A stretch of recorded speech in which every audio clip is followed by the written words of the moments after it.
Bismillahirrahmanirrahim. Alhamdulillahilladzi qadzafa nural ma'rifati fi qulubi ahbabi fasaru 'arifina bi ma'budi. Asyhadu an la ilaha illallah wahdahu la syarika lahu fi hukmihi wa qada'ihi. Wa asyhadu anna sayyidana Muhammadan 'abduhu wa rasuluhu afdalu 'ibadihi. Sallallahu wa sallam ala sayyidina Muhammadin sayyidi rusulihi wa anbiya'ihi wa ala alihi wa azwajihi wa ashabihi wa junudihi wa dhurriyyatihi wa atba'ihi. Salatu wa salaman daimaini bidawami ardihi wa sama'ihi adada khalqihi wa rida nafsihi wa zinata arshihi wa midada kalimatihi. Amma ba'd. Yang kita hormati dan kita cintai para habaib dan para alim ulama, para muhibbin, hadirin hadirat rahimakumullah. Alhamdulillah, puji syukur kehadirat Allah subhanahu wa ta'ala,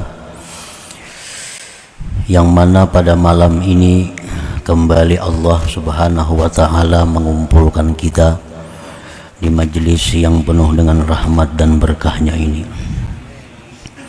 Salawat dan salam kita haturkan keharibaan junjungan kita Rasulullah, kekasih Allah, Nabi besar Muhammad sallallahu alaihi wasallam, dan kepada seluruh keluarga, para sahabat, zurriyat dan pengikut beliau sampai hari akhir.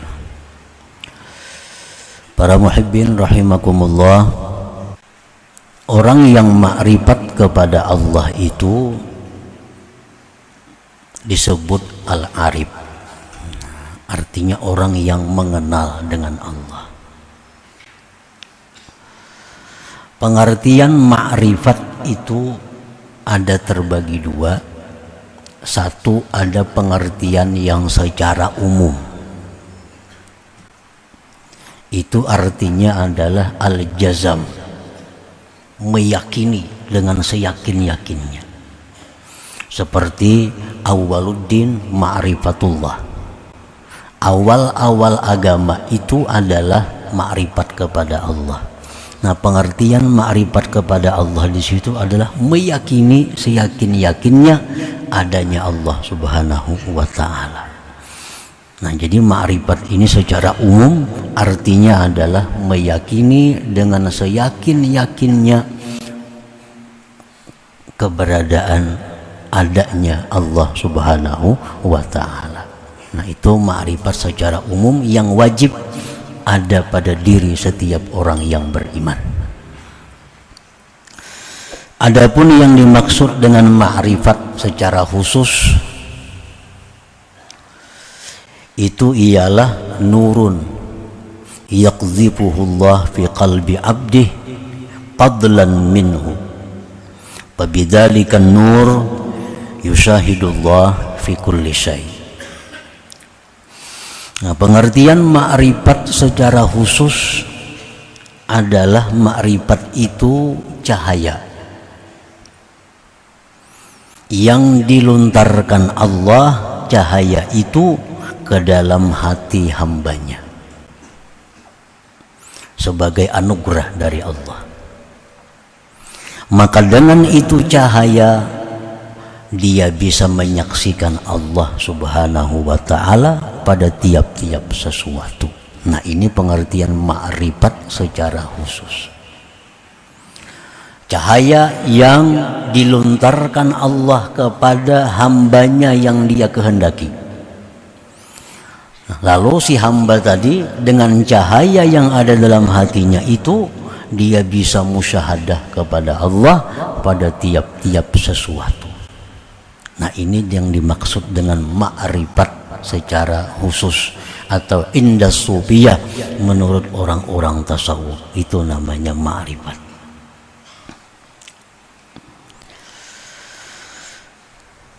Jadi cahaya yang dilontarkan Allah ke dalam hati si hamba tadi disebutkan oleh para ulama itu semata-mata adalah anugerah. La bisababin wala kasbin. Tidak ada sebabnya, tidak ada usahanya. Jadi Allah memberikan itu cahaya tanpa ada sebab dari kita, tanpa ada usaha daripada kita. Allah limparkan itu nur, itu ma'rifat tadi ke dalam hati seorang hamba tadi. Nah, cahaya yang ada dalam hati yang dilontarkan oleh Allah tadi, apabila dijaga, dipelihara dengan memperbanyak taat, menjauhi yang maksiat, memperbanyak zikir, nah maka ma'rifat ini akan berkembang dalam dirinya. Cahaya tadi akan semakin terang. Dengan zikir semakin terang, dengan zikir semakin terang. Nah, sehingga sampai pada puncaknya dia bisa musyahadah kepada Allah pada tiap-tiap sesuatu. Nah, itu pengertian ma'rifat tadi.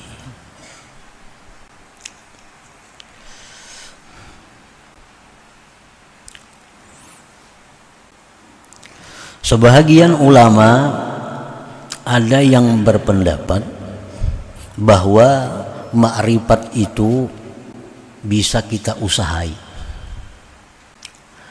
Nah, bisa kita usahai dengan latihan-latihan, dengan amal-amal ibadah. Nah, sehingga dengan itu Allah berikan ma'rifat kepada kita.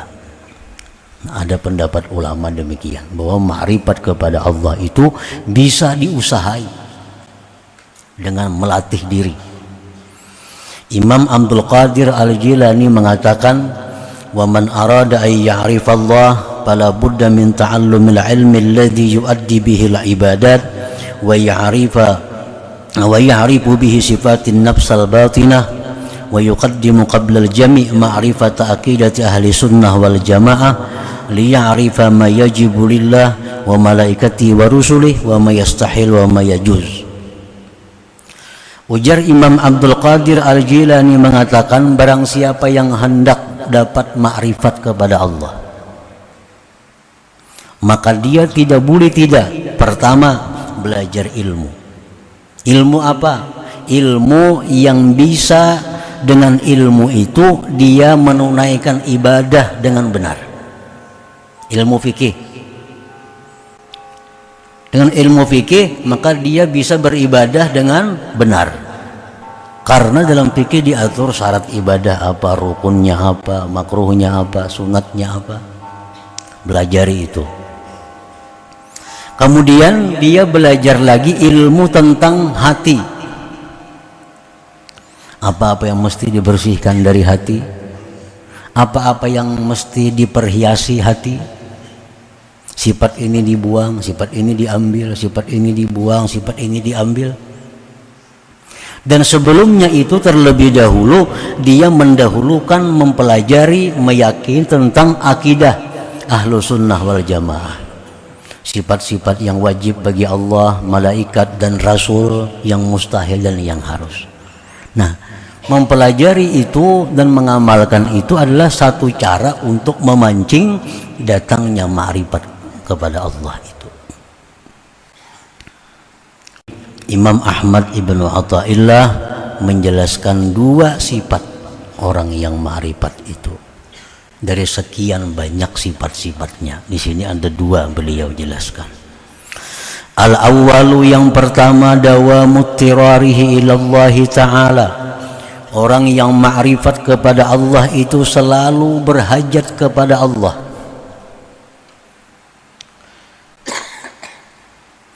Selalu berhajat kepada Allah. Fal arifu la tatalawwanu hayatuhu bilaunair rakha wa syiddah kasya'ni aktsarin nas. Orang yang ma'rifat itu tidak berubah hidupnya dengan perubahan senang dan susah seperti kebanyakan manusia. Biasanya orang yang dalam susah itu bila ia berdoa kepada Allah, nah, maka hatinya akan khusyuk. hatinya akan merasa bahwa dia sangat berhajat kepada Allah kalau dalam keadaan susah. Tapi kalau orang dalam keadaan senang, biasanya kalau berdoa juga kepada Allah, tapi rasa berhajatnya kepada Allah itu kurang. Nah, itu keadaan kebanyakan manusia. Kalau orang yang sudah ma'rifat itu, baik dalam keadaan susah, baik dalam keadaan senang, berhajatnya dia kepada Allah itu tetap ada, tetap sama terjaga. Contohnya, orang misal kada bisi hutang, lalu ada yang berdoa, ya Allah, lunaskanlah hutang-hutang kami. Nah, mana kada bisi hutang tuh kadang-kadang bisa kada maaminakannya. Ini kada punya hutang.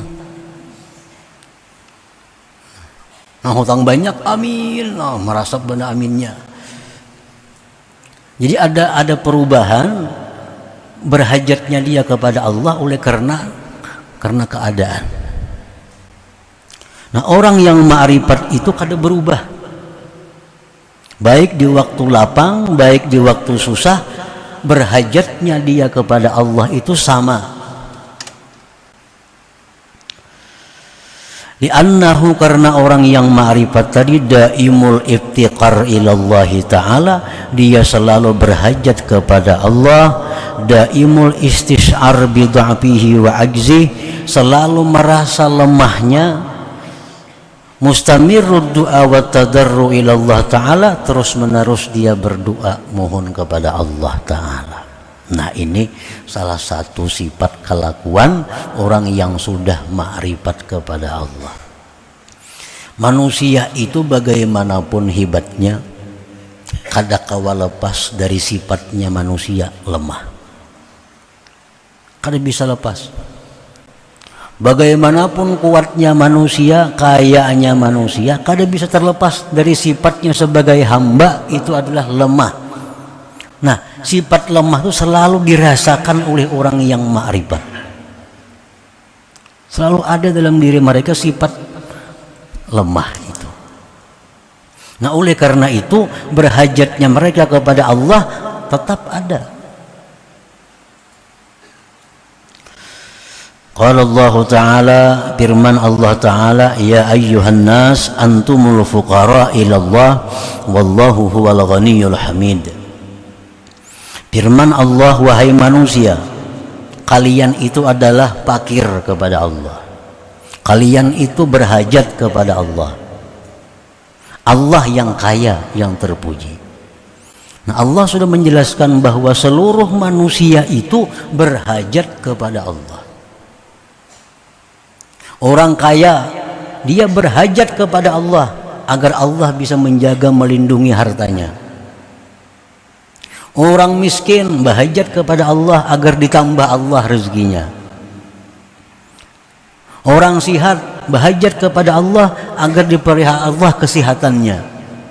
Orang sakit berhajat kepada Allah agar bisa disembuhkan oleh Allah. Rakyat berhajat kepada Allah agar diberi Allah pemimpin yang baik, yang sayang kepada mereka. Raja-raja pun berhajat kepada Allah agar rakyat mereka selalu tunduk dan patuh kepadanya. Jadi kada ada manusia yang terlepas daripada berhajat kepada Allah itu, siapapun mereka. Wallahu huwal ghaniyul hamid, dan Allah yang maha kaya lagi maha terpuji. Nah, jadi itu yang dirasakan oleh orang arif itu. Jadi kekayaan itu sifatnya adalah aradiyah, mendatang. Kepangkatan itu sifatnya mendatang. Kesehatan itu mendatang. Dasar manusia yang tidak mendatang dan tidak bisa hilang adalah lemah. Nah, ini yang selalu dirasakan oleh orang yang ma'rifat kepada Allah itu, kelemahan diri mereka, kekuatan Allah Subhanahu wa ta'ala. Jadi kada berubah apapun keadaan tetap mereka itu merasakan kelemahan dirinya, keberhajatannya kepada Allah Subhanahu wa ta'ala.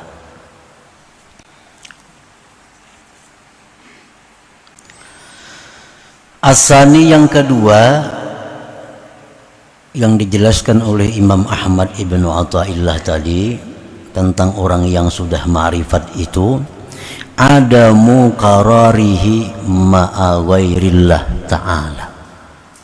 Nah, tiada tetapnya dia beserta selain Allah ta'ala. Maksudnya fal arifu la yakunu ma'a ghairillah hajatuhu. Orang yang arif itu tidak ada beserta selain Allah hajatnya.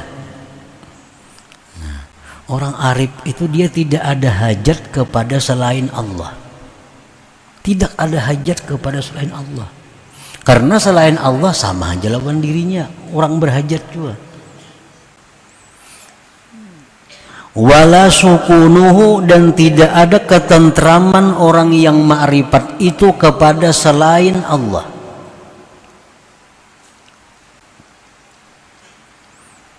Ada orang yang tentram dengan manusia lain. Bila ada manusia itu datang kepadanya, hatinya tentram. Bila manusia itu pergi, hatinya gelisah. Ini orang yang ketentramannya pada manusia. Nah, orang arif kada mau kayak itu. Ada orang yang ketentramannya dengan duit. Bila ada duit, tenang. Kada ada duit, gelisah. Ini orang yang ketentramannya dengan duit. Orang yang ketentramannya dengan duit ini selalu berubah. Kadang-kadang tentram, kadang-kadang gelisah. Kadang-kadang tentram, kadang-kadang gelisah. Karena duit itu datang pergi. Tapi kalau orang itu ketentramannya dengan Allah, nah ini kada mau berubah karena Allah kada pergi. Nah, orang yang ma'rifat kepada Allah itu ketentramannya ada dengan Allah, bukan dengan selain Allah. Wala mahbubuhu, dan tidak ada pula yang dicintainya kecuali Allah Subhanahu wa ta'ala. Lianna qalbahu rahala minal kaun bi asrihi ila Allahil mukawwin subhanahu wa ta'ala. Karena orang yang sudah ma'rifat tadi, hatinya sudah pergi meninggalkan alam semesta ini menuju Allah yang menciptakan alam subhanahu wa ta'ala. Hatinya sudah meninggalkan alam semesta ini. Jadi kalau ada lagi di alam nang dihajatinya, nang dirindukannya, nang digantunginya, kada ada lagi. Hatinya sudah pergi kepada Allah Subhanahu wa ta'ala. Wa in tarahu nazala ila ghairillah fabil izni wa ada'il hukuk. Jika engkau lihat orang yang arif itu turun kepada selain Allah. Misalnya ada orang yang ma'rifat ini ketujuh dengan seseorang, ketujuh dengan makhluk, apapun ngarannya makhluk itu. Nah, itu semata-mata adalah izin Allah dan untuk menunaikan hak-hak mereka. Misalnya ada orang yang sudah ma'rifat itu, mereka senang dengan manusia, mereka bisa merindukan manusia. Itu sebenarnya dengan izin Allah dan melaksanakan menunaikan hak pada mereka. Misal macam laki-laki misal yang ma'rifat kepada Allah nih, nya sayang lawan bininya. Kenapa sayang bini? Maka Allah bisa kung disayangi.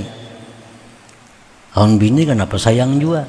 Nah, kalau orang arif itu engkau lihat bahwa dia sayang kepada bininya, sayang kepada anaknya, itu izin Allah dan menunaikan hak dirinya. Karena hak si bini pada si laki, hak anak pada orang tua itu antara lain adalah disayang dan diperhatikan.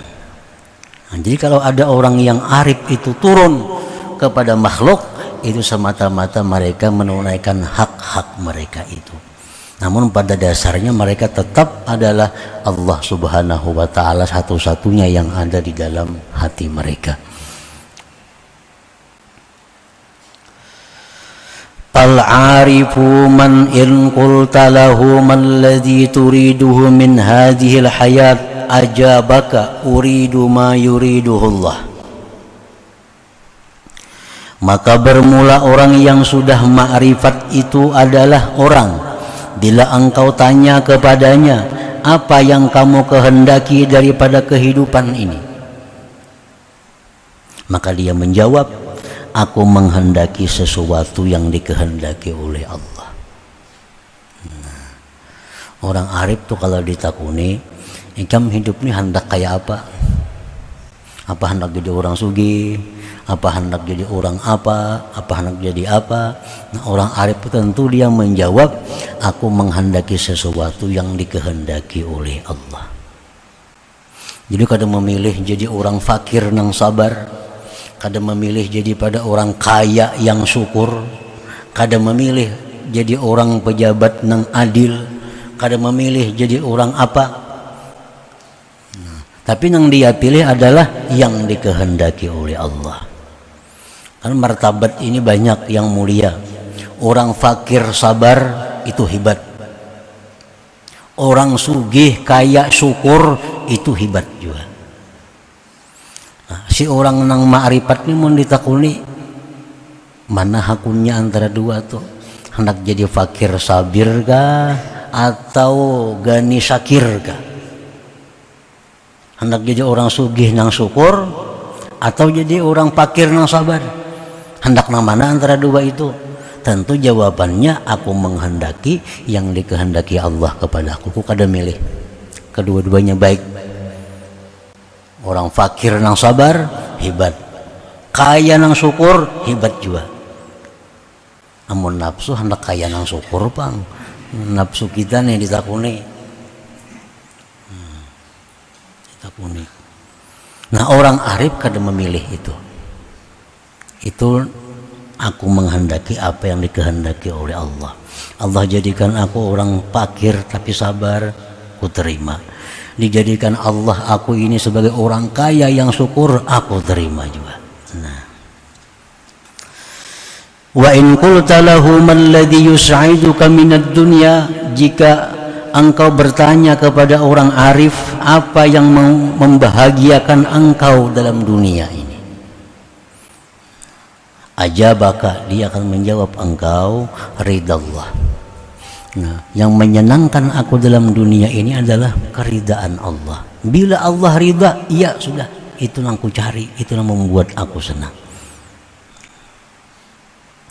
Wa in qulta lahu man ladzi yukhifuka min hadhil kaun ajabaka suhtullah.